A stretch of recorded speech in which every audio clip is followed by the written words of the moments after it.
अस्सलामु अलैकुम वरहमतुल्लाहि वबरकातुहू। अल्लाह रब्बुल आलमीन 70 माओं से ज़्यादा मोहब्बत करने वाला रब है। वो अगर हम पर कोई परेशानी मुसीबत डालता है तो अपने बंदों की खैर ख्वाही के लिए डालता है। अगर कोई आजमाइश लेता है तो उसको सोने की तरह निखारने के लिए लेता है। आप गौर करें, अगर आप पर कभी भी कोई परेशानी आई, कोई मुसीबत आई, किसी भी आजमाइश में आप मुब्तला हुए, तो जब उस परेशानी से निजात मिलती है तो आप खुद सोचें, आप खुद को कितना मैच्योर फील करते हैं।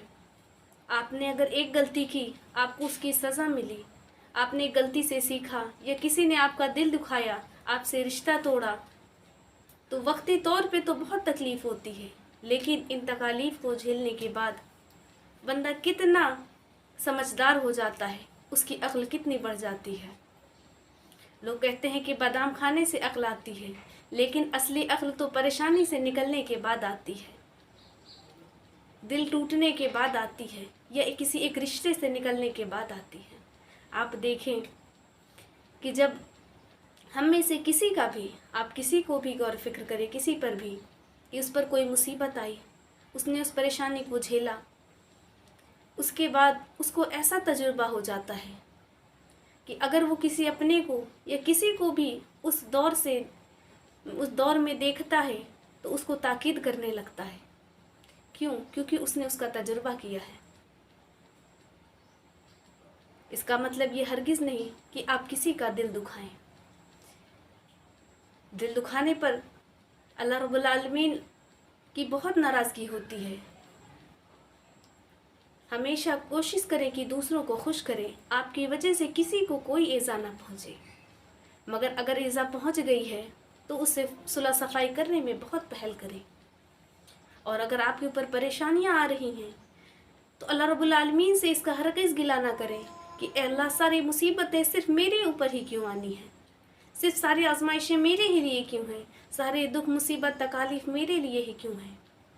क्योंकि वो रब है, वो अपने बंदों की आजमाइश ले रहा है, वो अपने बंदों को आजमा रहा है, वो देख रहा है कि मेरे बंदे में कितना पेशेंस है। अल्लाह रब्बुल आलमीन अपने बंदे को उसकी वक़ात से ज़्यादा, उसकी क़ुव्वत से ज़्यादा कभी नहीं आजमाता है। वो जानता है मेरा बंदा कितना बर्दाश्त कर सकता है। अगर आपने अल्लाह की आजमाइश में उफ़ ना की और सब्र किया तो गोया आपने अपने रब को पा लिया। अल्लाह ने आपको निखार दिया, अल्लाह ने आपको आखिरत के लिए निखार दिया। अगर मिसाल दी जाए तो कहा जाता है, अगर आपका दिल दुखा है, आपको तकलीफ़ पहुंची है, आप परेशानियों में रहे हैं, रातों को रोए हैं, अपनी नींदों को बर्बाद किया है, अपने हवास को खो बैठे हैं, तो इस पर अपने रब से गिला ना करें, अपने रब से सिर्फ सब्र मांगें। अल्लाह तो हर हाल में आपकी मदद करता है। हो सकता है कि अल्लाह ने आपकी ये आजमाइश इसलिए ली हो ताकि वो आपको आजमाना चाहता है कि मेरा बंदा किस कदर कामिल सब्र हो सकता है।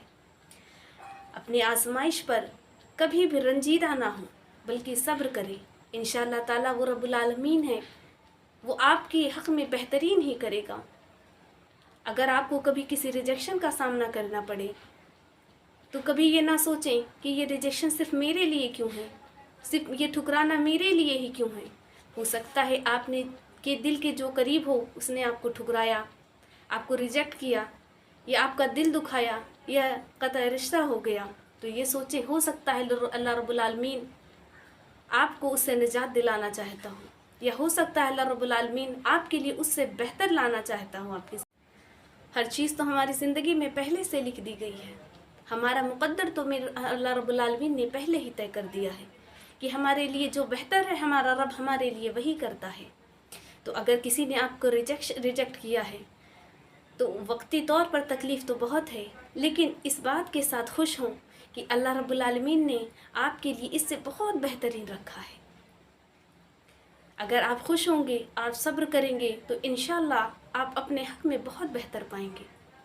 सब्र का दामन आपने कभी भी नहीं छोड़ना है, हमेशा अपने रब पे तवक्कुल करना है कि हमारा रब हमारे साथ है, कोई हो ना हो, सिर्फ हमारा रब हमारे साथ है, हर वक्त है हमारे साथ। अपने रब से सब्र मांगें, اپنے رب سے شکر مانگیں اور ہر حال میں صبر کرنے والی بندیوں میں شامل رہیں۔ اگر اپنے بندے کو تکلیف پہنچتی ہے تو اللہ رب العالمین اس سے زیادہ اپنے بندے کو دیتا ہے۔ ایک حدیث میں ہے کہ آپ صلی اللہ علیہ وسلم نے فرمایا، جب بندے کو کوئی ایذا پہنچتی ہے، حتیٰ کہ ایک کانٹا بھی چبھ جاتا ہے، تو اللہ رب العالمین اس کے بدلے میں اس کا ایک درجہ بلند کر دیتے ہیں۔ آپ غور کریں کہ یہاں اللہ رب العالمین کیا فرما رہا ہے کہ اگر اس کے بندے کو ایک کانٹا تک چبھ جاتا ہے جس کی وجہ سے اس کے درجات بلند ہو جاتے ہیں، تو اگر آپ پر پریشانیاں آ رہی ہیں، آپ کے دل ٹوٹ رہے ہیں، رشتے ٹوٹ رہے ہیں، آپ کے دل دکھائے جا رہے ہیں، گویا کہ کسی بھی طرح کی پریشانیاں ہیں، تو آپ یہ سوچ کر خوش ہوا کریں کہ اللہ رب العالمین اس کے طفیل میں ہمارے درجات بلند فرما رہا ہے۔ اس پہ صبر کریں، صبر کا دامن نہ چھوڑیں۔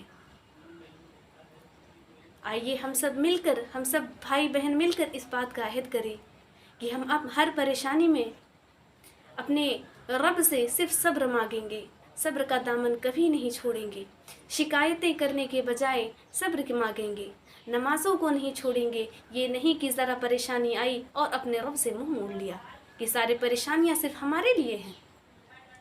ہم ہمیشہ صبر کریں گے، نمازوں میں اپنے لیے دعائیں مانگیں گے کہ اللہ جو کرے گا وہ ہمارے لیے بہتر کرے گا۔ اللہ پاک ہماری جتنے بھی بھائی بہن مشکلات میں ہیں، پریشانیوں میں ہیں، اللہ ان کی پریشانیوں کو آسانیوں میں تبدیل فرما دے۔ آمین۔ جزاکم اللہ۔